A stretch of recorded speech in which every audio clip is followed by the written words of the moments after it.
치즈준 고양이님 1등, 고롱님 2등. 네. 오, 린스파파님, 이름 바꿨구나. 드디어. 린스파파님, 3빠인가? 출첵. 예, 예. 아이디 바꾸는데 성공하셨네. 자, 오늘은, 뭐, 라이브, 날 더운데, 출근을 안 하려고 그랬어요. 올 여름에 지금 제가 휴가가 없거든요. 오늘만 사는 검사. 아이, 검사님이. 참나. 판사가 아니고, 막 오늘만 사는 검사고. 뭐지? 날이 더워서 휴가를 가야 되긴 하는데, 저 이제, 뭐지? 휴가를 집사람이든 애들 안 가려고 그래요. 왜냐하면 늘 가던 데를, 어, 압수수색 소식 어디 말하는 거예요? 스타벅스? 질게임 중인 레전드니? 그 스타벅스 말씀하시는 거예요? 취지직으로 처음 들어온다.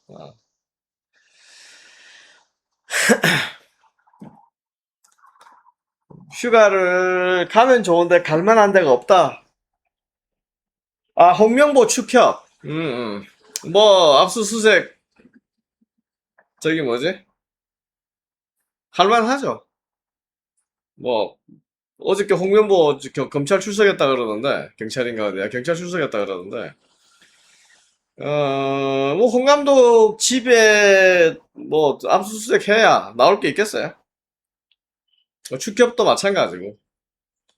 축협도 뭐, 경찰에 이제 어쨌든 이게 고소고발이 이루어져서 하는 건데, 이제 문제는 이런 것들이 피파로부터의 어떤 정치적인 문제로 비치지 않게 하는 게 중요해요. 그러니까 제가 정치권에 끌어들이면 안 된다 하는 이유가 이런 것들인데, 축구인들 스스로가 자정하거나 쇄신하거나 할 수 있는 능력이 없다 하는 거를 드러낸 거죠. 그러니까 축구인들 스스로가 할 능력이 전혀 없다. 그럼 이 문제를 누가 수습하느냐는 거예요. 예를 들어서 밖에 있는 세심위원이나 혁신위원들이 이런 문제를 해결할 수 있느냐? 못해요. 왜냐? 본인들이 할 의지도 없고 할 생각도 없고 그 다음에 할 수 있는 방법도 없다는 걸 본인들이 제일 잘 알고 있어요. 그러니까 많은 사람들은 이정표, 박지성이 나서서 뭐 혁신위원회다 만든다 이러면 이런 사람들이 나서서 뭔가 해주길 바라는 거 아니에요? 그런데 나서는 사람이 없어요. 나서는 사람이. 자, 이제 뭐 감독을 했는데 임명 절차의 문제를 가지고 압수수색을 했다. 그래서 뭐 감독 임명과 관련해서 뭐 처벌을 받는다. 사실 처벌이라 해봐야 이런 문제에 대해서는 뭐 그러니까 그 죄가 뭔지를 모르겠지만, 예? 뭐 부당이 뭐 어쩌고 저쩌고 해가지고 뭐 하는지 모르겠지만 이건 뭐 변호사 사가지고 다퉈보면 사실 별거 아닌 걸로 다 끝날 가능성이 많은 것들이어서, 특히 3심까지 간다 그러면 별 것들이 아닌 것들이 대부분일 거예요. 그러니까 이제 대신에 이제 겁을 주기는 좋죠. 축구 관련되어 있는 사람들한테 겁 주기는. 저런 식으로 압수수색하고 뭘 한다. 스타벅스도 마찬가지죠. 스타벅스도 사실 생각해 보십시오. 어, 그 학생들이 뭐 한 배제고 이런 문제들만 해도 학교 내에서 이미 자체 징계가 받은 게 어저께 뭐 보도가 됐고, 그 다음에 스타벅스 자체는 물론 뭐 정영진 회장이 나와 사과도 했고 그런 상황인데, 그런 상황에서 회사의 마케팅 차원에서 이루어진 일을 가지고 모욕죄다 아니면 뭐 5.18법 위반이다. 그러니까 이병택 교수가 맞는 거예요. 우리나라에 그런 성적이 있으면 안 돼. 그게 뭐였던 간에. 근데 모욕죄에 대한 수사를 한다. 스타벅스의 경찰 직원 40명을 보내가지고 탈탈 턴다 10시간 동안. 그거 뭐 그렇게 할 게 있어요? 솔직히? 그게 그렇게 뭐 심각한 사안이에요?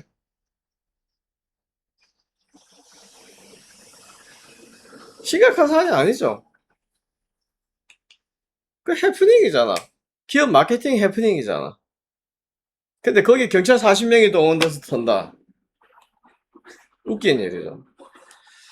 어, 축구협회 관련해서 뭐 우리가 예를 들면 지금 비니가이님도 뭐 한번 뭐 청소할 때도 됐다 이런 얘기를 하시는데 사단법인에 관련된 내용들을 청소를 하고 말고 할 게 없어요.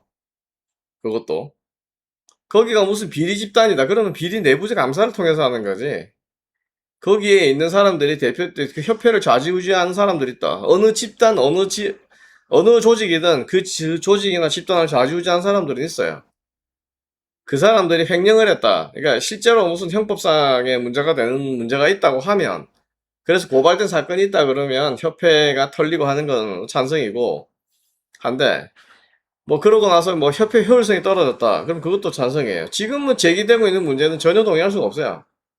협회가 뭐 썩었다라든지 이런 쪽에 저는 예를 들면 심판 관련된 문제들이 이제 불거져서 문진이 어떤 심판이 뭐 심판 배정과 관련해서 그다음 심판 평가에 대해서 왜 VAR을 안 하고 뭐 오심 번복을 안 하느냐 그게 평가 점수에 반영이 돼서 다음 시즌에 그 K1에서 이제 강등이 되거나 심판들도 한다 이거예요. 그래서 이제 그거를 자기들이 자신의 평가 점수를 잘 운영을 해서 다음 시즌에 또 K1에서 심판을 벗어 경기당 200만 원의 수당을 받으려 하면 그렇게 할 수밖에 없다는 거예요. 한편으로는 이해가 되고 한편으로는 그런저런 논란의 핵심은 결국엔 심판을 정확히 보느냐 안 보느냐의 문제예요. 그래서 심판을 볼 수 있는 능력이 있느냐 없느냐의 문제인데 우리나라의 평균적인 심판의 능력이 있느냐 없느냐 실수를 할 가능성이 있느냐 없느냐 그게 국제적인 수준에서 비교했을 때 정확히 수준이 떨어지냐 안 떨어지냐 그 다음에 오심 번복률이 있느냐 없느냐 야구나 이런 것처럼 그런 거를 면밀히 데이터화 시켜서 분석을 한 다음에 보완책을 만들어 나가는 방법을 써야 돼요. 근데 그게 아니라 단순하게 뭐 평가를 해가지고 당연히 오심 그러니까 자신이 예를 들어서 오심을 해가지고 문제가 생길 가능성이 있다 그러면 누구든지 정확하게 몰라 하겠죠. 그래서 그런 제도를 두는 거니까 보면 만약에 오심을 해도 아무렇지도 않다 그러면 당연히 문제가 되겠죠.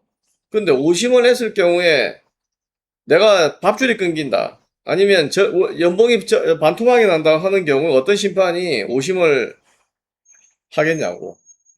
정확히 몰라 그러지. 그러니까 그런 제도, 그러고 나서 이제 거기에 뭐 일부 잔류와 강등의 심판을 전할 때 이제 문진이 위원장의 입김이 세다.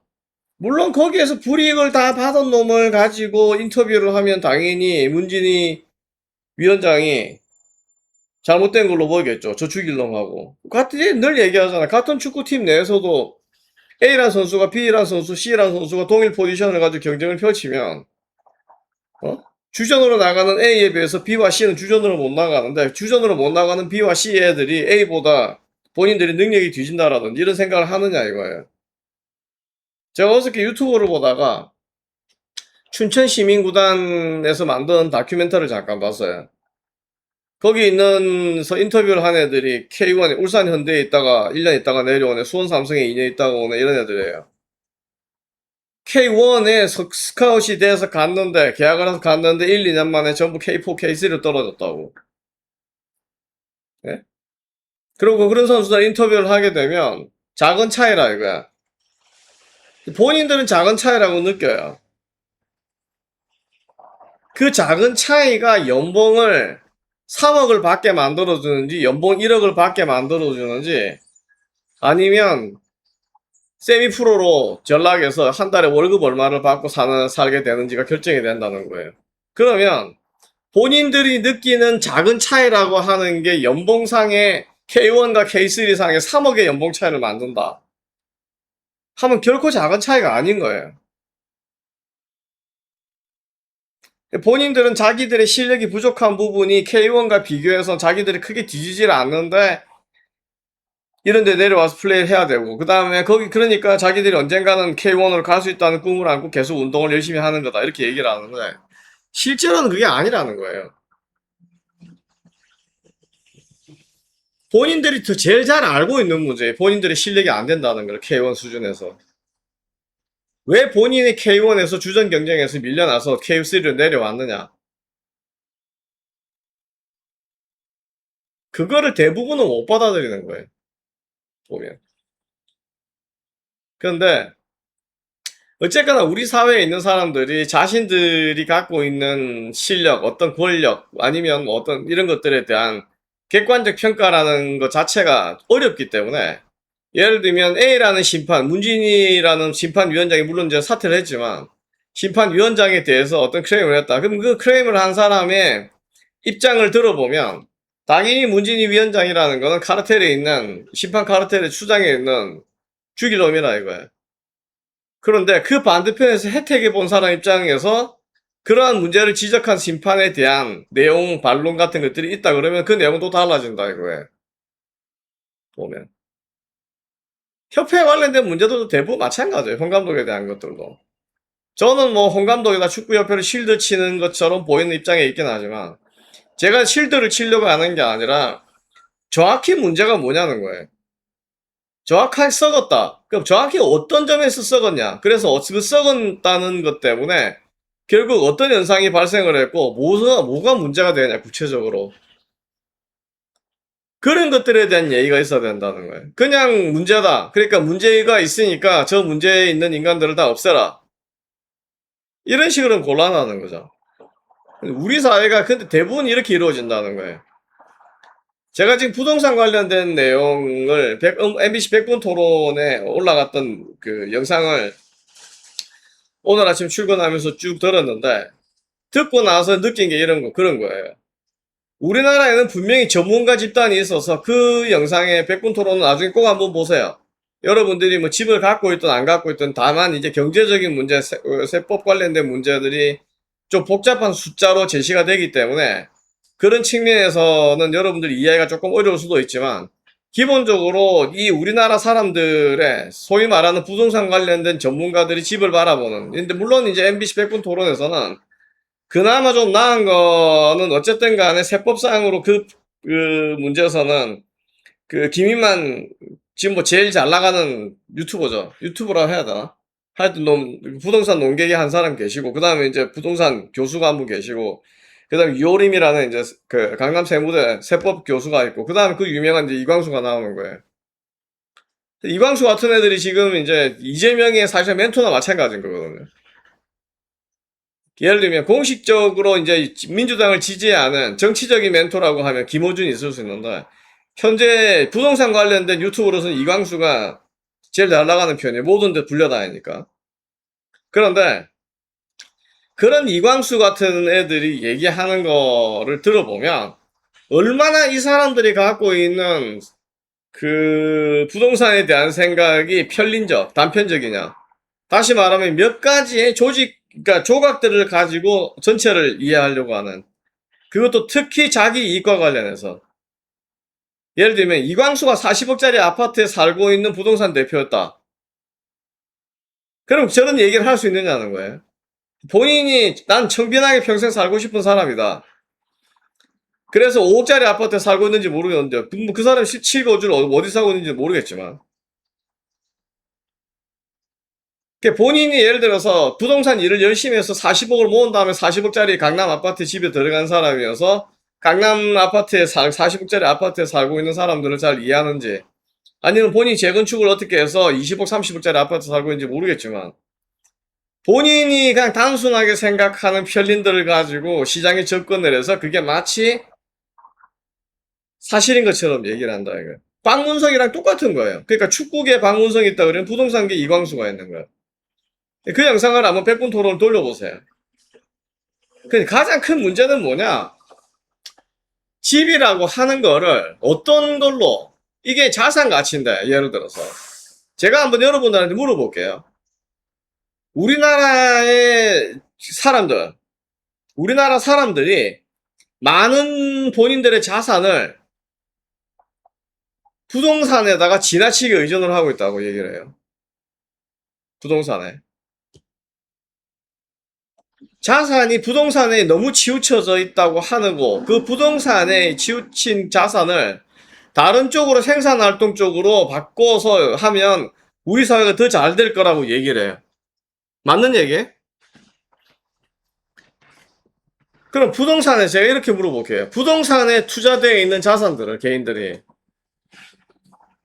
그 돈을 어디에서로 그 돈을 빼서 어디로 가게 되면 그 사람의 자산 증식 효과가 더 커지는 거예요. 일반인들이 금? 미국 달러를 사야 되나? 아니면 일본 엔화를 사전 껴놔야 되나?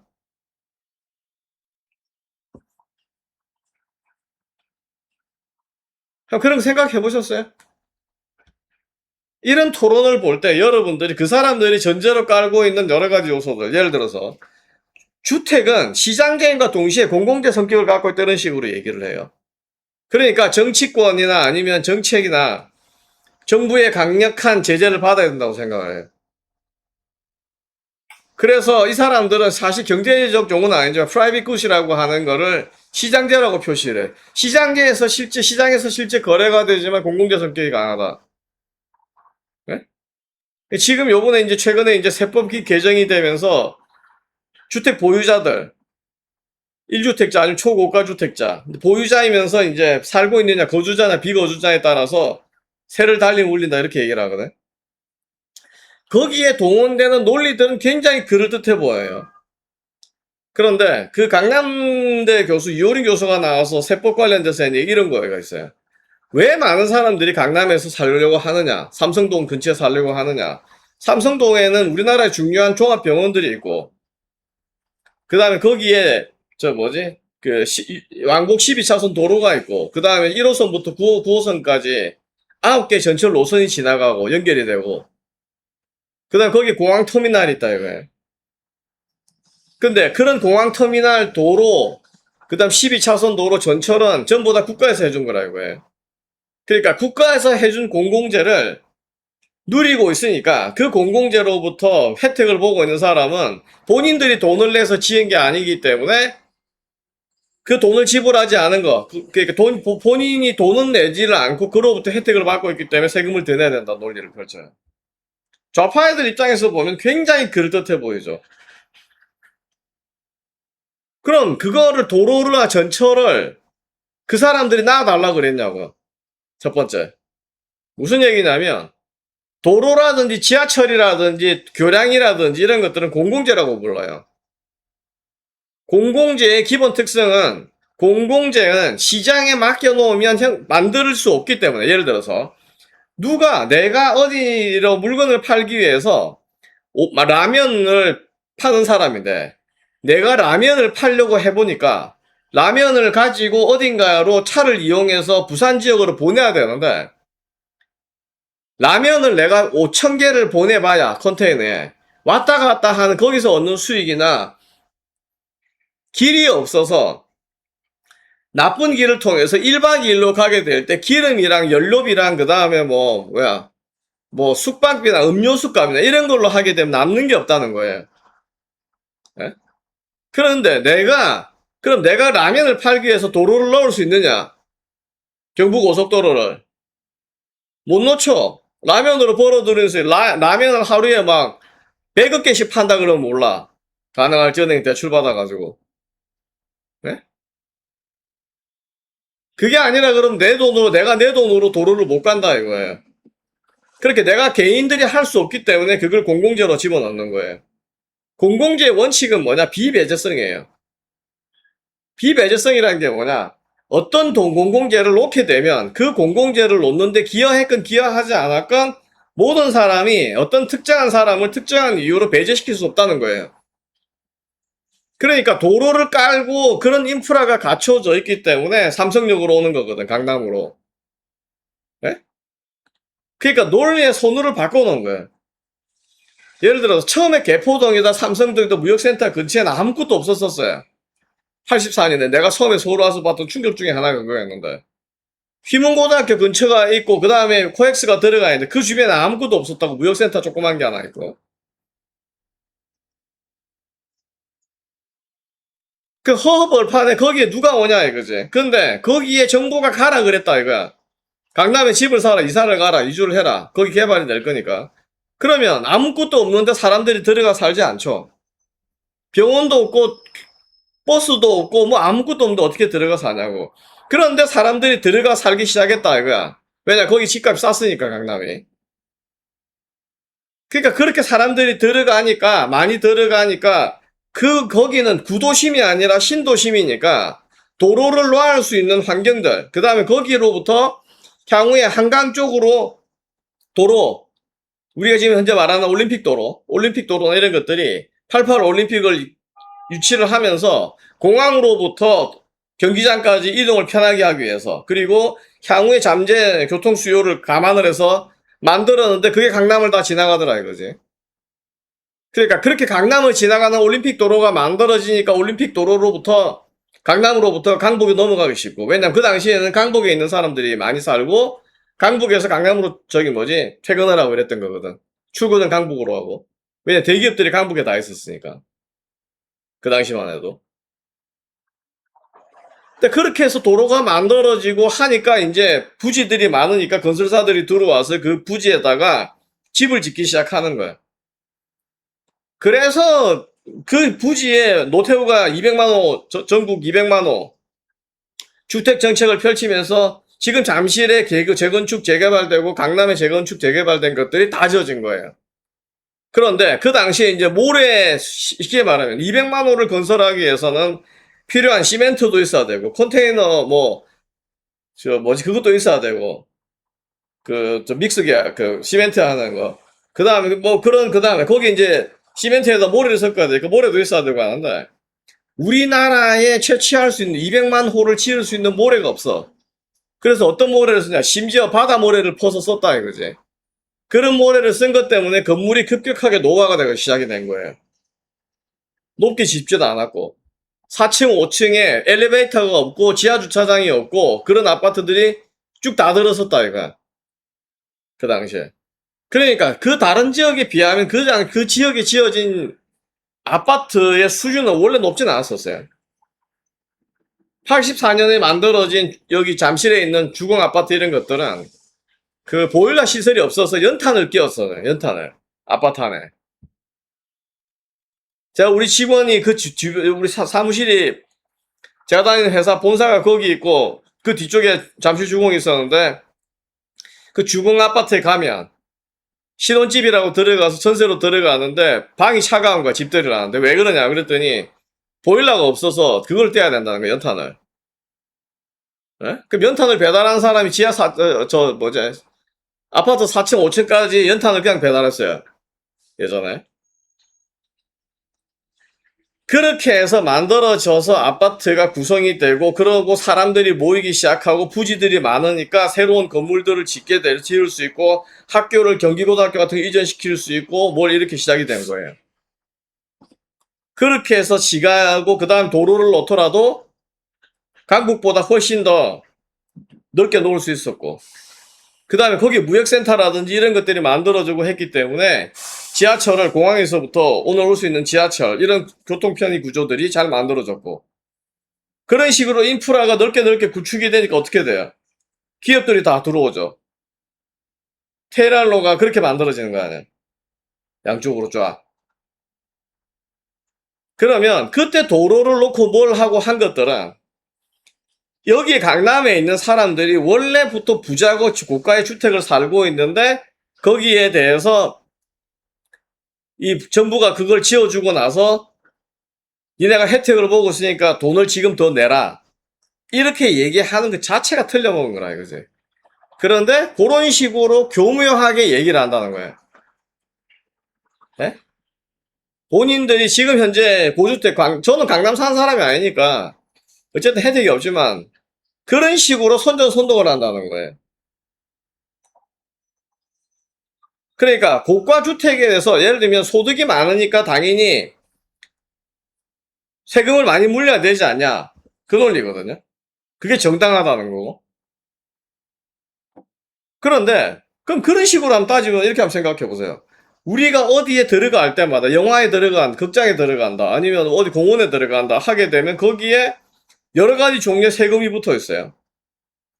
그러면 그런 거를 낼 때 어떤 식으로든지 정부가 뭘 만들어줘서 극장도 정부가 인허가를 해줬기 때문에 대형 쇼핑몰도 생겼고 정부가 인허가를 했기 때문에 대형 극장도 만들어지고 정부가 뭘 만들었기 때문에 허가를 했기 때문에 대형 놀이공원도 만들어지고 그러면 그렇게 막 정부가 국민들의 편의를 위해서 만들어준 한강에 주차를 한다. 공영주차장이다. 그러면 그 사람의 재산 규모에 따라서 전부 차등과세를 하냐고. 우리가 공원에 지나가거나 고속도로 통행료를 내거나 할 때 각 개인의 소득에 맞춰서 그거 다 공공재잖아. 고속도로. 고속도로를 만드는데 거기에 내가 뭐 10원이라도 보탰어요? 예? 세금을 냈다 하면 세금을 낼 수는 있지. 근데 내가 세금을 낸 걸로 만들어졌는데 그래서 정부가 만들어서 운영되는 공공재에 대해서 소득에 따라서 차별 부과할 수 있냐는 거야. 왜 그러면 집에 대해서는 차등과세를 하고 그런 일반적인 고속도로 통행료 이런 것들에 대해서는 소득에 따라서 차별과세를 하지 않냐. 네? 과세의 기본이 그러니까 세무학 교수라고 하는 인간들도 나와서 좌파로 분류가 돼서 본인들이 하고 있는 그런 부자 증세의 논리를 펼치는 걸 보면 확실히 우리 사회가 거꾸로 가고 있다. 그런 느낌을 받는 거예요. 그게 말이 안 되잖아. 강남에 살기 때문에 강남에 살고 강남의 집값이 비싸기 때문에 예를 들면 집값이 비싸기 때문에 거기에 따르게 돈을 더 많이 내라. 그런데 지금 그걸 또 뭘로 대비하냐면 소득세랑 대비를 해요. 최근 20년간 각 개인들의 소득이 증가했다. 그동안에 20년간 소득 증가율이 4배로 증가했다. 소득세가. 그러니까 총 세수가 거친 게. 그런데 부동산을 통해서 거친 거는 2배밖에 안 되더라. 그런 얘기예요. 그러니까 소득세 일반 근로자들이 내는 근로소득세는 훨씬 더 소득이 4배 증가하지 않았는데 불구하고 소득세는 4배로 증가됐고 부동산의 경우에는 가격이 20배, 10배 올라갔는데 뭐 증가된 건 2배밖에 안 된다. 그러니까 과세가 잘못됐다. 과세 정상화가 이루어진다. 이런 식으로 얘기를 해요. 완전한 사기예요. 이거는. 왜 그러냐? 지금 소득세가 증가하고 뭐 가게별로 뭐 늘어났다. 그런 것들은 기본적으로 한 가구 내에서 경제 활동을 하는 인구가 옛날에 비해서 증가했어요. 무슨 얘기냐면 옛날에는 4인 가구다 5인 가구다 했을 경우에 한 집에서 돈을 버는 사람은 아버지만 벌었다 이거 가장만. 그런데 지금은 맞벌이를 하면서 한 가구에 2명 이상이 벌어요. 다시 말하면 경제 활동 인구가 전체적으로 늘어났기 때문에 소득세 자체가 늘어날 수밖에 없는 구조예요. 네? 여러분들 주변에 지금 다 맞벌이 선호하고 이러잖아. 옛날 같으면 집에서 놀아야 되고 시집가서 노는 여자애들도 다 나가서 일을 한다 이거야. 돈을 벌기 위해서. 그러니까 당연히 소득세가 늘어나지. 전체적으로 보면. 네. 근데 집값은 그거에 비해서 안 늘었다. 집값이 늘었다는 거, 안 늘었다는 게 문제가 되는 게 뭐냐면 이광수 같은 애들이 멍청하게 이런 거예요. 자산이다. 자산을 40억씩 갖고 있는 사람인데 왜 뭐 예를 들면 제 재산, 종부세 이런 것들을 3천만 원씩 부과해도 그게 뭐 문제냐. 40억짜리 집에 살고 있는데 이런 얘기를 한다고. 완전한 바보들이에요. 왜 바보냐. 자산이라고 하는 거는 거기에 기본적으로 자본 플러스 부채이기 때문에 거기에 주택에 40억짜리 살고 있는 사람이 실제 40억을 순수 현금으로 같이 갖고 있는 게 아니에요. 예를 들면 우리가 흔히 주가가 얼마냐라든지 아니면 부동산가가 얼마냐 하면 그 가격이 프라이스가 매겨지는데 그 프라이스라는 거는 기본적으로 가치예요. 부동산 가격이 얼마다 하는 것 자체가 가치는 그 가치가 현금으로 실현이 될 때만 그게 실제로 현금이 소득이 되는 거지. 단순하게 저게 40억짜리 아파트다고 하고 가치가 평가되어 있는 것 자체는 돈이 아니에요. 그러니까 40억짜리가 현금을 내가 갖고 있는 게 아니라고. 내가 40억인, 저 집이 40억인데 30억이 대출이 있으면 내가 그거를 팔았을 때 얻을 수 있는 수익은 10억밖에 안 되는 거라고. 네? 그러니까 전부 이런 걸 다 사기를 하고 있어. 사기를 치고 있어요. 그리고 그런 사람들을 정부가 내세워서 부동산 관련된 내용들을 마치 정의로를 실현하는 것처럼. 아니, 부동산의 과표 아니면 과세, 뭐, 현재 부동산 정책이 뭐냐? 정상화다는 거예요. 그럼 정상화라 그러면 뭔가 비정상이 있어야 되잖아. 집의 가격이 장기적으로 오르는 게 비정상인 상황이에요. 물가는 장기적으로 올라간다. 인플레이션이 있고 물가가 올라가고 화폐 가치가 하락한다. 하는 게 비정상이에요. 그럼 집값이 과도하게 올라갔다.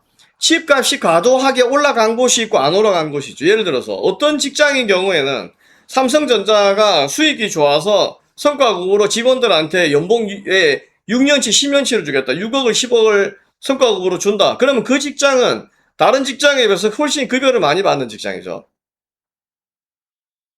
그런 것들은 집에도 있고 그 어디에도 어느 분야에 다 있다 이거야.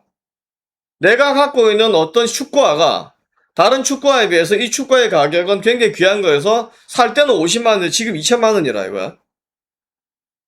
그런데 일반적인 뭐 나오는 머큐리얼 베이퍼는 흔해 빠져가지고 내가 살 때는 30만 원인데 지금 팔라 그러면 25만 원이라 이거야. 집이 왜 다른 거에 비해서 특별한 걸로 간주돼야 되느냐? 그럴 이유가 없는 거예요. 왜냐? 집을 정부가 공급하는 게 아니거든. 똑같이. 다시 말하면 집에는 비배제성이 존재할 수 없어요. 사적자는. 비배제성이 이거는 취득과 그 다음에 사용과 판매, 처분이 자유로워야 돼. 근데 주식은 부동산은 그 세 가지 조건을 다 갖추는 완전한 사적자예요. 시장제고. 공공재 성격을 띠는 게 하나도 없어. 많은 민주당 출신의 옛날에 뭐 이런 지대론을 펼치고 뭘 하면서 토지가 자체가 제한되어 있다. 네? 토지가 한계가 있고 그 한계로 토지는 더 늘릴 수가 없다, 국토를. 그러니까 제한되어 있는 국토를 쓰는 사람들이 특별한 사람들이 특별하게 더 많이 다른 사람들에 비해서 더 많은 집을 사면 안 된다. 토지를 갖고 있으면 안 된다는 논리를 펼쳤다고. 집은 다른 문제예요. 왜 다른 문제냐?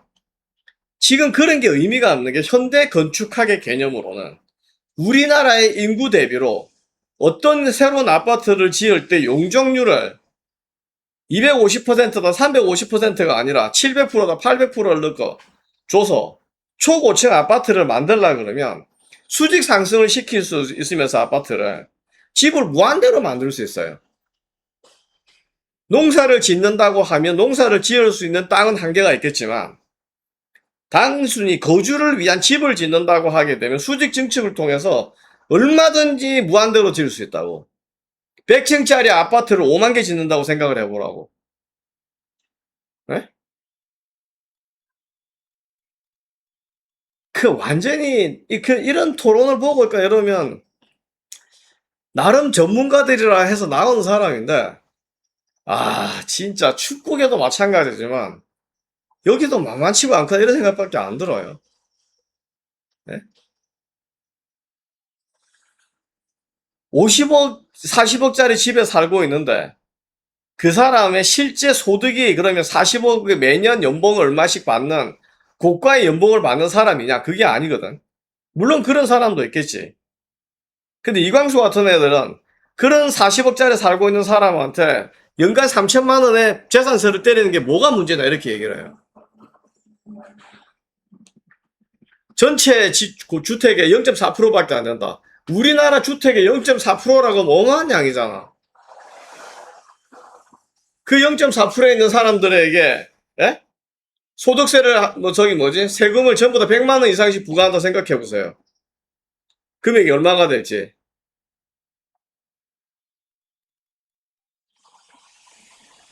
내가 40억을 주고 현금으로 사서 최근에 들어온 사람이고 현금 여력으로 집을 40억을 꼬로 받고도 현금으로 2, 30억이 되어 있는 사람이면 3천만 원 부과하는 게 문제가 안 되겠지. 그런데 재건축 재개발해서 20년, 30년 살다가 그 집의 가치가 1억에 산 게 40억이 됐다. 나의 자산의 가치가 40억이 된 거지. 나의 실소득이 40억이 있는 게 아니잖아.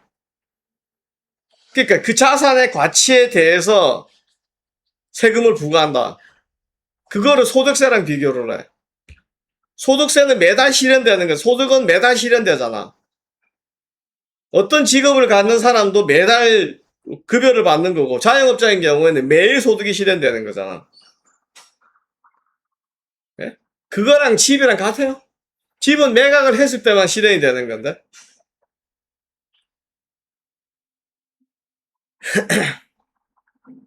이해되시죠? 제가 하는 얘기들. 이런 논리를 가지고 시장을 호도를 하고 있어요. 그러니까 나는 경제를 하는 사람이니까 예를 들어서 그러면 40억짜리 갖고 있는 사람이 3천만 원 매년 3천만 원씩 나오면 3년이 지나면 1억이 없어지는 거예요. 그죠? 그럼 1억이 없어지는 게 어떤 의미냐는 거야. 40을 갖고 있는 사람이 10대, 20대 돈이 많은 사회에서 내는데 문제가 없는 사람이다. 그럼 상관없는데 지금 40억짜리 집을 살고 이전에 집을 사서 30대 집을 사서 지금 30년 지났는데 재건축 때 40억대 아파트다. 그럼 나이가 최소 60이잖아. 그럼 경제활동할 수 있는 연령이 안 되죠, 이제. 예? 그럼 집 갖고 있는 40억 집밖에 없어. 근데 매년 3천만 원의 이상의 세금을 내래. 부동산 관련. 이 사람의 이 연봉이, 연금이 한 150만 원 나온다, 이거야. 그럼 1년 연금을 다 모아서 세금을 내도 모자라요. 연금에 다른 소득이 없으면 집을 팔아야 되는 상황이야. 근데 이 사람은 뭐 때문에 나라로부터 강제로 집을 팔게 하도록 하는 정책의 희생양이 돼야 되네. 집값을 본인이 올린 게 아니잖아. 시장이 올린 거지. 공공재라 그러면 공공재가 왜 이 주택은 공공재로 분류할 수 없느냐. 정부가 가격 통제를 할 수 없는 부분이거든. 정부가 가격 통제를 할 수 없고 시장에 맡겨서 시장에서 가격이 움직였는데 내가 집을 살 때는 1억인데 지금 40억이 됐다. 그 내가 가격을 올렸냐고. 3천만 원 낼 수 없으면 집을 팔아라. 그 집은 누가 사요? 그 집은. 네? 현금 40억을 동원할 수 있는 사람이 사야 되잖아. 그러면 그렇게 손바꿈 하는 게 무슨 의미가 있어요? 40억짜리 아파트 그러면 그렇게 식으로 집을 내놓으면 40억짜리가 30억으로 떨어질 거다. 그래도 30억을 누가 갖고 현금을 갖고 들어와야 돼. 초고가 주택을 왜 건드리냐 이거지. 세금을 많이 뜯겠다. 새로 분양이 돼서 새로 분양이 돼서 분양가 자체가 40억인 아파트가 있다. 그러면 그거를 사는 사람들에 대해서는 과세를 하는 거는 정당하다고 봐요. 높은 세율을 매기는 게. 왜냐? 그 정도 재산을 갖고 있는 사람이 들어오니까. 그런데 원래 1억짜리가 40억이 된 사람에게 그동안에 뭐 보유세, 무슨 세, 다 내고 있던 사람한테 부과하는 게 맞냐 이거지. 조세형평성에. 논리들이 형편이 없어요. 보고 있으면. 100분 토론에 씨발 부동산에 내가 나가야 되는 것 같아. 네? 자산이 뭔지를 이해 못하는 사람이 부동산 관련 전문가라고 나와서 떠들고 있어요. 네? 부동산의 가치가 평가되어 있는 금액이 40억이다. 그게 물론 팔면 40억에 팔 수 있겠지. 네? 그런데 팔고 나면 실제로 팔고 나면 뭐 양도세 빼고 못 빼고 하면 40억에 산 것들은 뭐 계산을 해가지고 10억, 20억밖에 실제로 안 남는다. 그러니까 공제를 일부 해주긴 하지만 그렇다고 해서 그 사람이 보유하고 있는 동안에 그 돈을 현금화 시켜서 내가 계속 쓸 수 있는 게 아닌데 3천만 원 내긴 게 무슨 문제냐. 그런 얘기를 눈 하나 깜빡 안 하고 아무렇지도 않게 얘기한다. 이거. 네? 아니 그러니까 전문가들이 어디 있냐고 우리나라에. 세법 교수라는 사람들도 마찬가지고. 부동산 가격이 정상화다. 비정상인 게 있어야 정상화된다. 그럼 뭐가 비정상이냐고. 집값이 높은 게 비정상이에요. 도쿄 가도 집값이 높고 뉴욕 맨하탄에 가도 집값이 높고 런던에 가도 집값이 높아요. 몇 배, 우리나라는 사실 몇 배억짜리 집이 다른 나라에 비해서 많지도 않아요. 근데 그게 뭐가 문제냐 이가. 잘 사는 사람이 더 큰 집에 더 비싼 집에 살고 싶다는 게 뭐가 문제냐 이거지. 보면. 그 다음에 처음으로 돌아가서 그러면 집에 그 많은 돈이 물려있다. 자산 투자를 한 게 아니에요. 집값을 올린 사람들이 일부 있기는 해요. 강남을 위주로 해서. 20억짜리 아파트를 거래가 갱신시키면서 25억으로 사버려서 거래가를 올려서 순간적으로 5억을 올려서 돈을 벌고 그런 25억에 산 게 지금 35억이 되고 이런 사람도 있을 거라 이거지. 그런데 그러면 거기에 자본시장 그것도 어쨌든 부동산도 보면 지대로고 민주당이나 좌파 입장에서 보면 지대에 해당되는 건데 그 지대에 해당되는 것들에 대해서 투자를 했다. 그러면 거기에 투자를 하질 않고 내가 개인인데 투자는 개인이 하는 거 정부가 하거나 아니면 그게 하는 게 아니잖아. 기업이 하는 게. 내가 하는 건데 내가 내 돈으로 내가 저 부동산에 박아 놓은 돈을 빼서 어디에 넣는 거를 누가 결정하느냐는 거야. 그걸 정부가 결정할 수 있느냐는 거예요. 부동산 시장이 아니면 우리나라 자본시장이 왜곡되어 있다. 너무 많은 돈들이 부동산에 들어가 있다. 부동산에 있는 돈을 빼서 그럼 어디를 하라는 거야? 그걸 왜 정부가 정해주냐고. 나의 자산 구조, 포트폴리오를 구성하는 거는 내가 하는 거야. 내가. 그리고 내가 판단할 때는 시장의 움직임에 대한 나의 판단을 가지고 내가 하는 거야. 여러분들이 뭐 ETF를 했다, 아니면 뭐 레버리지를 써서 뭘 했다. 여러분들이 다 판단을 하는 건데, 거기 자본시장에 투자를 하게 되면, 예? 자본시장에 투자를 하면 기업이 활성화된다 하는데, 경제가 좋아진다 그러는데, 지금 경제가 좋아졌냐고, 그래서. 우리나라 주식 시장이 존나게 좋아지고 커져서 경제가 좋아졌어요? 지금 우리나라 주식을 하는 사람들이 우리나라 국가 경제 발전을 위해서 주식하고 있어요? 네? 우리나라 경제, 현재 주식을 하고 있는 개미들이다, 서학개미다, 동학개미다, 뭐 하는 온갖 종류의 개미들이 있는데, 그 사람들이 내가 부동산에 넣어놓으면 이 돈이 부동산 자산에 묶이고 경제 활성화에 기여를 하진 않기 때문에 내가 내 돈을 빼서 우리나라 경제 발전을 위해서 내 투자를 하겠다 하고 하냐고. 그게 아니잖아. 단타 매매를 통해서 내가 수익을 극대화시키려고 하는 거잖아. 그럼 단타 매매를 해가지고 주식 가격이 올라가고 뭐가 하느냐? 아니. 그게 왜 안 되냐? 내가 어떤 주식을 산다는 거는 내가 어떤 그 주식을 판 사람이 있기 때문에 사고 팔고가 거래가 계속 이루어지게 되면 가격이 급히 올라가지도 않지만 오래 떨어져서도 안 돼. 떨어질 수도 없고.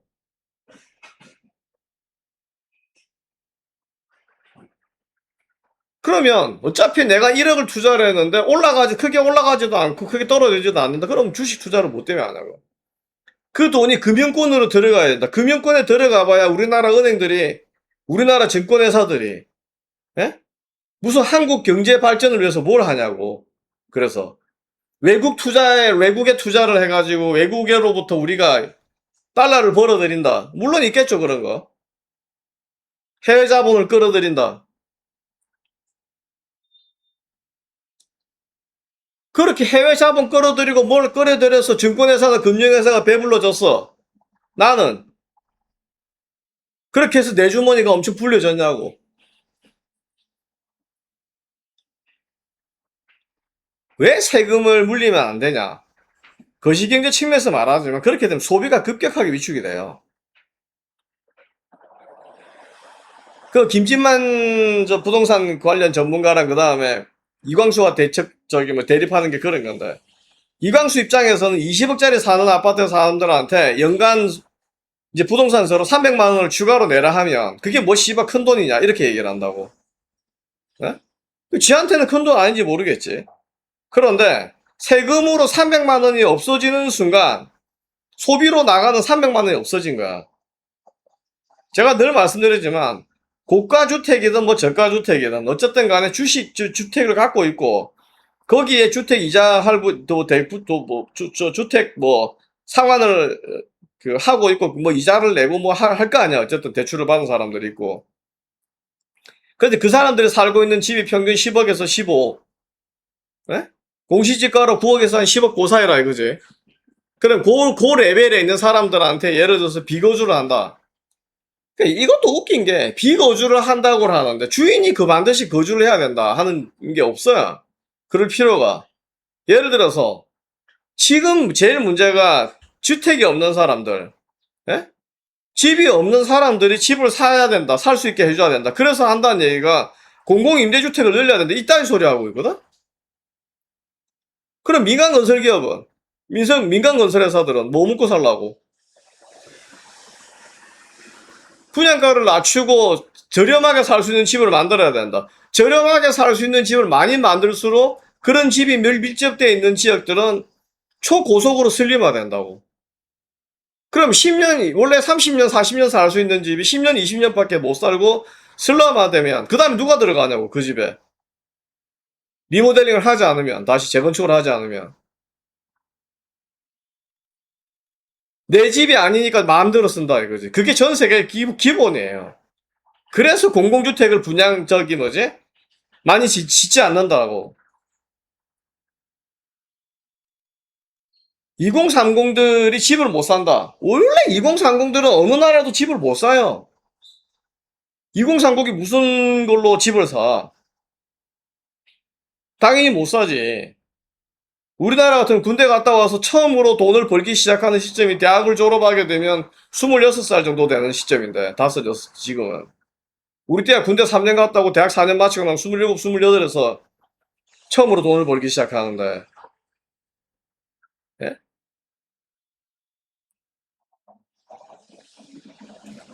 말 같지도 않은 얘기들을 아무렇지도 않게 해요, 사람들이. 그 전문가라는 타이틀을 갖고 있으면서. 근데 왜 이런 일이 벌어진지 잘 모르겠어요. 누가 이런 문제들을 정말 뭐, 시간 정해놓지 않고 그냥 무제한 토론을 하면서 그냥 하나하나씩 다 까발리도, 그래도 뭐, 예를 들어서 뭐, 나는 인정하지 않는다. 시장이 그렇게 움직이지 않을 거라고 본다. 이런 식으로 이강수처럼 얘기를 해버리면 사실 의미 없는 얘기긴 해요. 왜냐하면 대학 교수들이나 그런 부동산 전문가 한 사람들은 어쨌든 간에 관련 데이터를 가지고 얘기를 하는데 이광수는 본인의 생각으로 얘기를 하는 거거든. 그 복덕방 대표라는 사람은.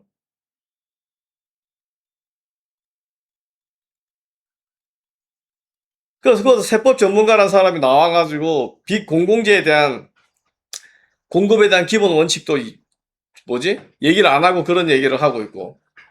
예? 그 도로나 아파트 낼 때 지하철을 건설할 때 거기 주민들이 돈 한 푼도 안 내놓고 그 시설을 이용하면서 거기 집값이 올라가서 대한 혜택에 대해서 세금을 내라 하니까 안 된다. 그럼 공공재가 아니잖아. 어? 그럼 그 사람한테 비배제성을 줘야지. 자기들만의 특권을 이용하고 있는 지역에 대해서는 그럼 다른 사람들을 못 들어오도록 만들든가 보면.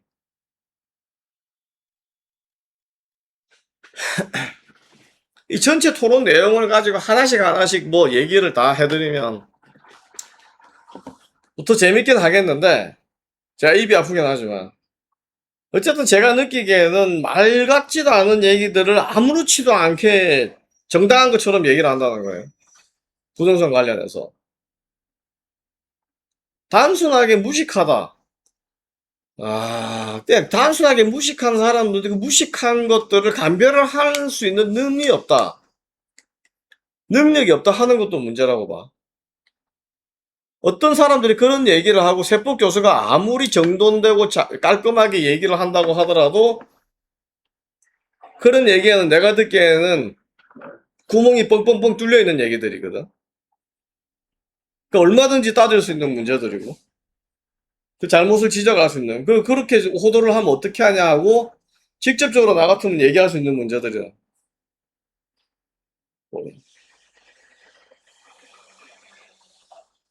근데 나는 우리나라 사람들이 부동산에 대해서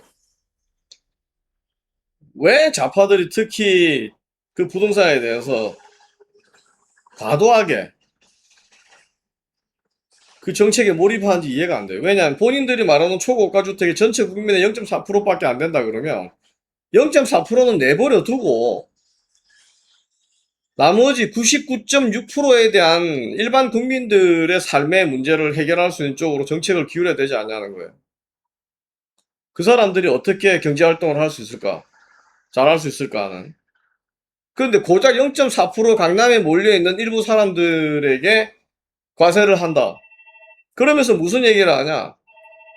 정세가 목적이 아니다고 얘기를 해요. 그럼 정세 목적이 아닌 게 왜 정세가 목적이 아니냐? 지금 우리나라에 법인세를 내고 있는 삼성전자 하이닉스가 작년까지 법인세를 4조를 냈는데 올해 실적하고 내년 실적을 비교하면 법인세가 그 10배가 증가한다는 거예요. 40조 가까이. 40조가 아니라 얼마더라? 네, 400조가 증가한다는 거예요. 그러니까 세수가 문제가 아니다. 그럼 세수가 문제가 아니면 세금을 깎 감면을 해줘야지 소비가 활성화되지. 어떤 가게의 소비, 가처분 소득이 줄어드는데 자산 가치는 그대로 있긴 하지만 나의 실질 소득이 가처분 소득이 현금화되어 있는 가처분 소득이 줄어드는데 어떻게 경제가 활성화되냐고. 그러고 나서 이재명 정부가 한다는 얘기가 4년 안에 5년 안에 130만 가구를 보급하겠다. 4년에 130만 가구를 어떻게 줘요? 누가 어떻게 어디에 지냐고. 우리나라 건설회사를 총동원해가지고 동시에 자 오늘부터 요이 땅 부지가 확보돼 있다고 가정을 하고 네? 부지가 확보돼 있다는 가정하에서 지금부터 설계하고 해서 시공까지 마친다. 140만 호를 어디에 지냐고. 어디에 어떻게. 모래는 어디 있냐고. 철근은 어디 있고. 시멘트는 어디 있냐고.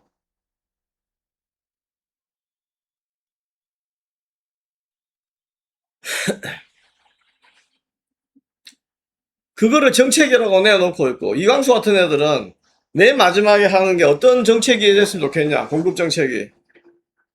저가의 임대주택, 공공임대주택을 늘려야 된다. 그 짓을 하고 있어요.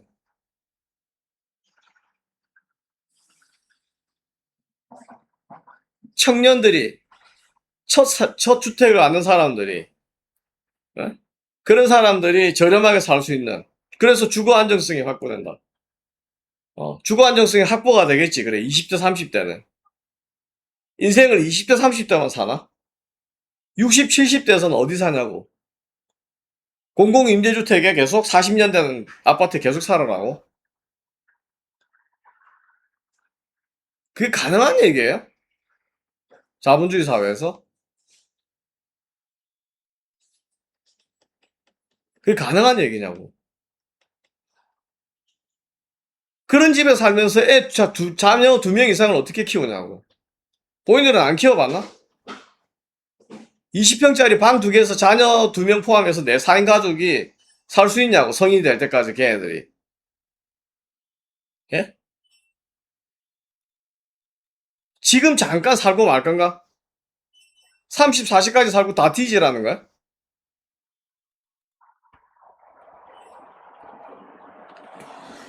이 토론을 전체를 가지고 풀로 다 얘기를 해드리면 네 재미야 있겠지만 이런 얘기를 하다 보면 내가 깝깝해서 이런 얘기 하다 보면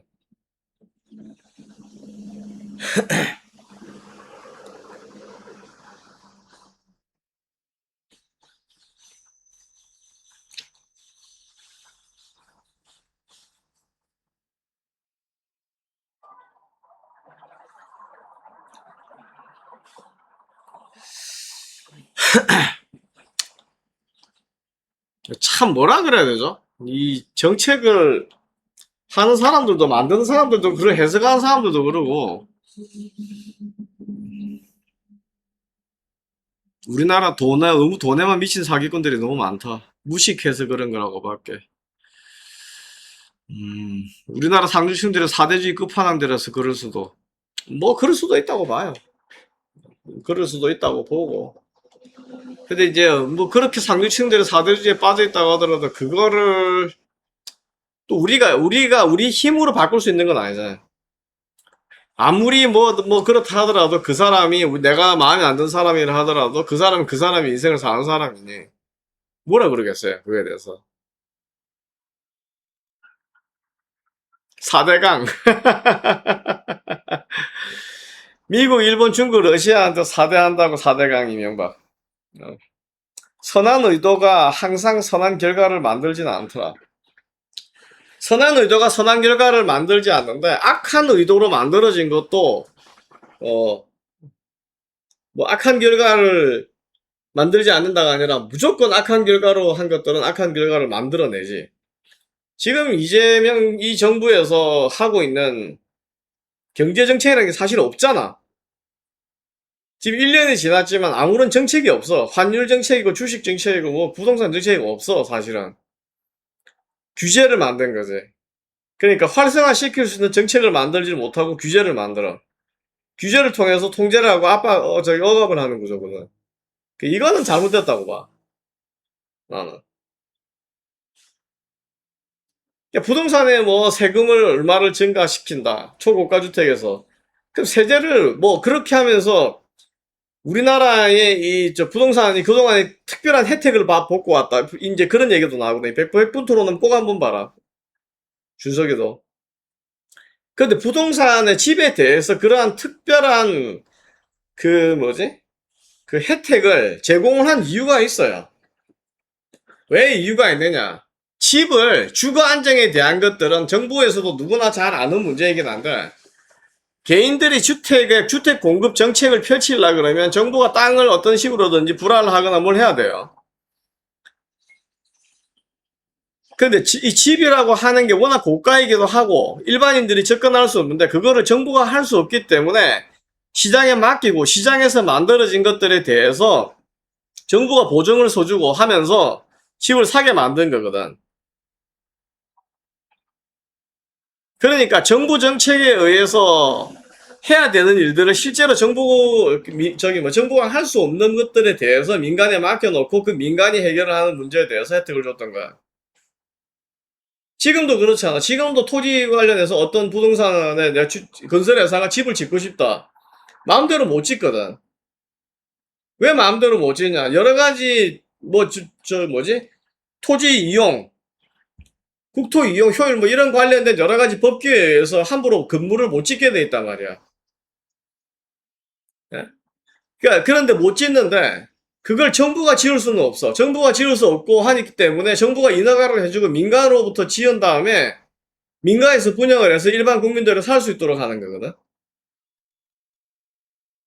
그러니까 당연히 그걸 정부 정책에 의해서 그렇게 집을 만들고 공급하는 제도 하에서 주거 안정이 확보가 되고 해야지 경제가 발전하고 국민 생활 수준이 향상된다. 그렇게 국민 생활 수준이 향상이 되고 해야지 세수가 들어와서 정부가 할 수 있는 일들이 많아지고 그게 같이 맞물려 돌아가는 거잖아. 그것 때문에 집을 산 사람들에 대해서 여러 가지 혜택을 줬다고. 단순히 니네 부자가 되라고 준 혜택이 준 게 아니야. 근데 시간이 지나고 나서 초고가 주택이 생겼다는 이유 때문에 지금 원래 주택을 공급했던 원래 원인, 왜 정부가 각 주택을 갖고 있는 사람들에게 혜택을 부여했냐에 대한 것들을 근본적으로 부정하는 제도를 펼친다 이거지. 경제가 활성을 시키려 그러면 감세를 해야 돼요. 그 감세가 실제로 효과가 있냐 없냐 이런 논란도 경제학의 논란이 있긴 하지만 기본적으로 정세를 하게 되면 정세를 해서 얻은 세수를 가지고 아무리 이전 지출로 돈을 뿌려봐야 경제가 활성화되진 않아요. 세금을 낮춰주게 되면 당연히 정세 효과가 세수가 줄어들어서 복지 정책을 쓰기가 힘들어지고 정부가 그러니까 재정 적자 현상으로 돌아간다 이렇게 생각을 하는지 모르겠는데 그러니까 세율을 줄여주고 세 부담을 줄여주는 가장 큰 이유는 경제 활성화예요. 다시 말하면 가처분 소득을 늘려줘서 사람들이 소비할 수 있도록 만들어주는 거거든. 그거로부터 지금 뭐 600만 원 번 사람이 있다. 근데 600만 원 중에서 그 대출 이자를 뭐 저기 갚는데 한 100만 원 쓴다. 뭐 쓴다. 이런 식으로 하는데 거기에 세수로 1년에 300만 원 더 내라. 300만 원인데 한 달 치면 30만 원씩이야. 그럼 30만 원씩 내가 밖에 나가서 외식을 하고 커피를 사 먹던 돈을 다 없애. 예? 그 모든 한 사람만이 아니라 그게 우리나라 국민 가구가 전체 가구가 다 그런 식으로 한다. 2천만 가구, 3천만 가구가. 그럼 어떻게 돼요? 당연히 경제는 위축이 될 수밖에 없어요. 경제학의 논리가 내가 경제학을 공부를 하면서 제일 웃겼던 것 중에 하나는 이게 굉장히 시시한 학문이라는 거야. 생각보다. 사람의 기본 본성, 그에 대한 것들만 잘 이해하면 다 해결할 수 있거나 이해할 수 있는 것들 보면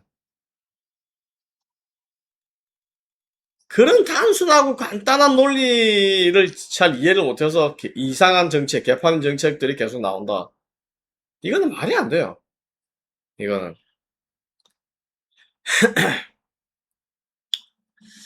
남한 한국은 광복후 시작부터 역사 정리를 제대로 못하고 미국한테 코가 끼인 상태에서 정부를 수립해서 얼마나 많은 약점 잡혀 있겠냐. 꼼짝을 못하고 맨날 끌려만 당기고 강대구 ATM 자판기 돼버림. 그런 거 치고는 잘 살죠. 비교적. 예전 나라 망할 때는 똑같죠. 법은 늘어나고 세금은 더 떠다 국방력은 약해지고 도덕성 사법체계 무너지고. 음, 우리나라 사람들이 정치평론가들이 늘 하는 얘기가 정치인들도 그러고 한국 사람들 되게 현명하다 그러지. 다음 총선 때나 다음 대선 때 보지 뭐. 진짜 현명한지 보면. 북한은 배고파도 약점 잡힌 게 없으니까 그 다음에 핵무기도 만들고 큰 소리 치고.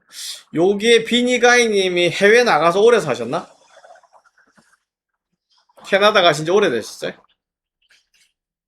요런 식의 이해가 상당히 오래전에 있었던 이해이긴 해요. 그러니까 소위 말하는 이제 해방 이후의 일제청산 문제, 도덕성 확보 문제 뭐 이런 것들, 정부 정책에. 그러니까 정체라는 게 정치 주체 보면. 우리나라 사회 각계 지도층들, 인사들 아마 CIA한테 앱스타인 파일 처리 가라, 저리 가라. 온갖 추한 비밀들 다 약점적 조종당하고 있을 거다. 우리나라 내부에서 그러니까 뭐. 우리나라 내부에서. 저는 우리나라 내부에서 그렇다고 봐요. 자, 요 뭐 얘기를 더 하려고 하면 얼마든지 뭐 토론 내용을 가지고 세법과 관련돼서 실제 세율, 적정성 여부를 제외한 나머지 부분에 대해서는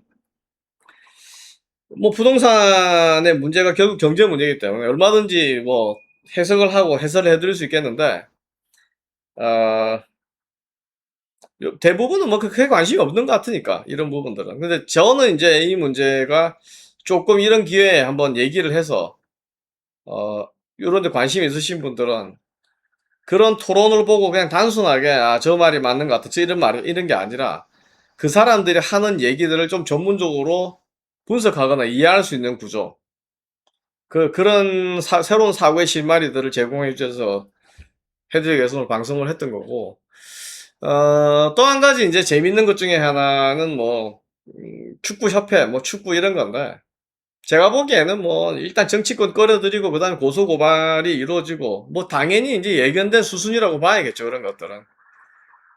그런 예견된 수순이라고 봐야 되는데, 그런 구조를 거치면서, 아까 우리 비니가이님이 대청소를 하고 나면 좀 되겠다 하는데, 대청소를 하는 목적이 뭐냐? 단순하니 구세력의 뭐지? 이제 예를 들면 옛날 정치 뭐 학술용어로 앙샹 레짐이다. 구체제. 구체제를 정복시키고 나서 얻어지는 새 체계가 구체제에 비해서 얼마나 더 효율적으로 달성될 수 있을 것이냐 하는 게 있고, 그 다음에 우리가 말하는 앙샹 레짐이라는 구체제의 그런 왕조적 형태의 권력 독재 구조가 실제로 존재했느냐 이런 문제들이 결국 나올 수밖에 없어요. 예를 들면 프랑스 대혁명 같은 일이 뭐 프랑스 혁명이 있고 뭐가 있고 명예혁명이 있고 뭐 이런 일은 뭐가 있었다. 하지만 실제로 보수들 입장에서는 그런 급격한 사회 변화를 선호하지는 않았거든. 대표적으로 에드먼드 버크 같은 사람들도 그런 급격한 사회 변동에 대해서는 찬성하진 않아요. 그래서 보수주의긴 하지만 지금 그런 왜 급격한 그런 걸 원치 않느냐. 다음 방향, 다시 말하면 지금 현재 체제를 무너뜨리고 나면 그 체제로부터 다음 체제로 넘어갈 때 거기에 대한 명확한 청사진이 그려져 있어야 된다는 거예요. 보면. 그런 명확한 청사진이 걸려 있지 않고 하면 그런 식의 변화, 단순하게 주체 변화가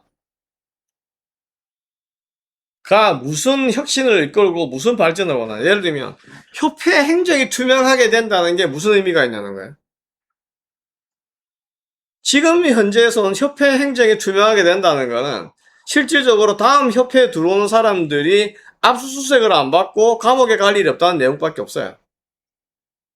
근데 축구협회를 바라보는 시각이 감옥 안 가게 일을 잘하는 사람들이 모여있는 집단으로 이해되면 안 되잖아. 보면. 이해가 되세요? 저는 이제는 뭐 이번 아시안컵을 보면 실질적으로 감독이 뭐 예를 들어서 이제 임시 감독이 어떻게 선임이 될 것이다 하는 건데 그 임시 감독이 어떤 식으로 선임될지도 모르겠지만 J리그가 이제 정식으로 시즌 제로 2627 시즌 제로 처음 스타트를 걸어요. 이번 주부터. 이번 주 일요일인가? 7일인 7일? 8일인가 9일날 아마 첫 스타트를 하는 것 같은데 이런 게 출범이 되고 나면 한국과 일본의 이제 축구에서의 그 실력차 이게 아마 한국이 일본과 비교를 하는 게 약간 이제 그 웃길 정도의 수준으로 벌어질 거라고 봐요. 약간 웃길 정도. 한국은 발전을 한다, 원한다 이런 얘기만 하지 말고 실질적으로 협회에 뭔가 그러니까 박지성이나 이영표도 뭐 새로 축구협회 회장이 뭐 뽑히고 감독이 선임되고 나면 뭐 우리 역할은 여기까지다 하고 물러날 거예요. 또 더 이상 책임지고 싶진 않을 거고 그렇게 되면 나머지 또 이제 축구인들 뭐 사이에서 이제 협회 회장이 뽑히고 감독이 뽑히는 것에 대해서 이제 왈가왈부가 있을 것이고 뭐 또 이제 그런 일들이 생기겠죠. 어쨌든 간에 박지성과 이영표 임무 본인들의 이제 임무는 여기서 끝이다 이렇게 하고 손을 뗄 텐데 중요한 거는 사실은 그런 게 아니라는 거예요. 중요한 거는 실질적으로 우리가 발전을 시키고자 한다. 무언가가 좋아지기를 바란다고 하면 그림을 그려야 된다는 거예요. 그림을. 뭐가 좋아지는 건지, 뭐가 발전이 된 건지를 그려보라 이거. 머릿속에 그리든 스케치를 그리든 그거를 그리고 그거를 그 그린 그림을 실제로 구현하기 위해서 우리가 뭘 해야 되는가에 대한 얘기들이 있어야 된다. 축구협회 자체로 할 수 있느냐? 없어요. 그런 플랜을 갖고 있는 사람 자체가 없어요. 지금까지 여러분들이 봤던 유튜브, 축구 관련된 유튜브에 그런 얘기를 제시한 사람은 단 한 명도 없어요. 우리나라 지도자들도 마찬가지예요. 본인들은 나름대로 다 열심히 애들을 가리키고 하는 거지만 결국 밥벌이에요. 그 사람들도.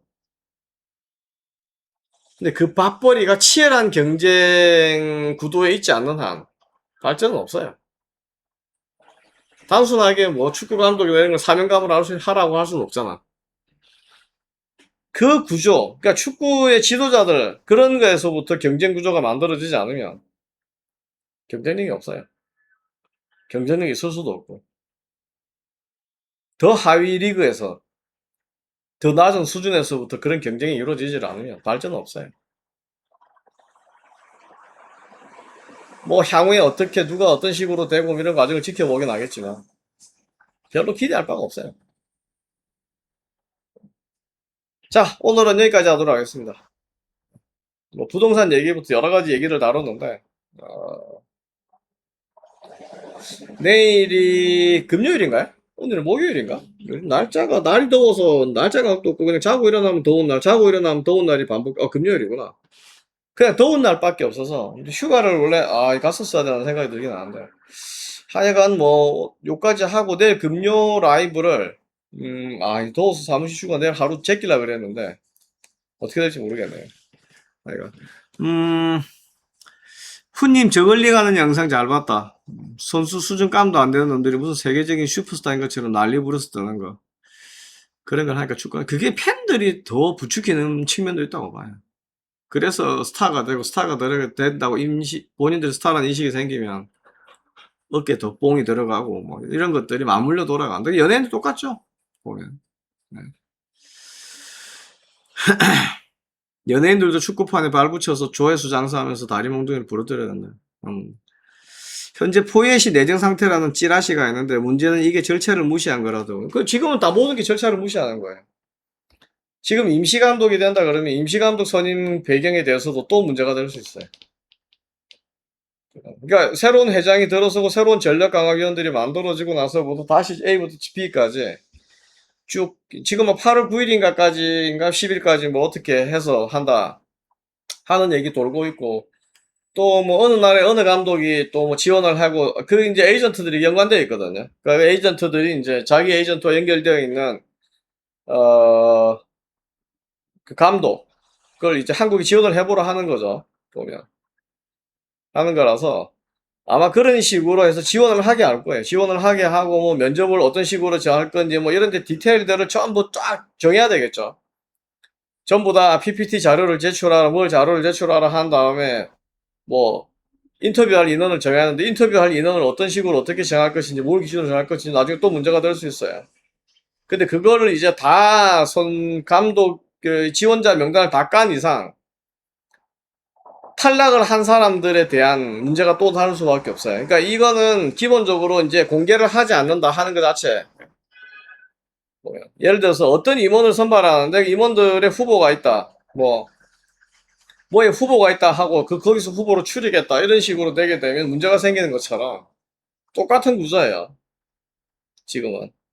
그런 걸 모르고 이 선발 과정이 공개적으로 투명해야 된다 그러는 건데 모르고 한 소리를 내는 거예요. 그냥 모르고. 지금 만약에 외국인 감독이 한국 감독은 하나도 지원을 안 하고 외국인 감독도만 쭉 써냈다. 그러면 누가 지원했는지를 쭉 다 공개한 다음에 누구 게임 플랜, 게임 모델이 어떻게 됐는지를 다 공개를 해야 돼. 투명하게 하려고 그러면. 그러고 나서 축구 팬들로부터 그러한 게임 플랜이다 PPT 자료에 대한 검증을 받아야 돼. 그래야 탈이 안 나. 보면. 그러니까 연봉 상한선 이런 거를 다 정해놓고 시작을 해야 돼요. 그러니까 축구협회가 할 게 많지. 연봉 상한선은 얼마고 조건은 어떻다 하는 거를 미리 공지를 해놓고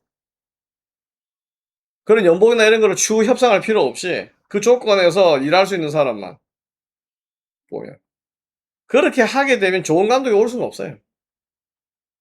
좋은 감독이 특히 경력이 풍부한 감독이나 이런 사람들은 올 가능성이 없고 적당히 나이가 든 사람 중에 유럽 본 무대에서 활약할 가능성이 별로 없는 사람들 그러니까 인생의 막판에 한 방 땡기려고 하는 감독들만 들어오게 될 거예요. 아마. 그걸 가지고는 좋은 경기력 기대하기 힘들어요.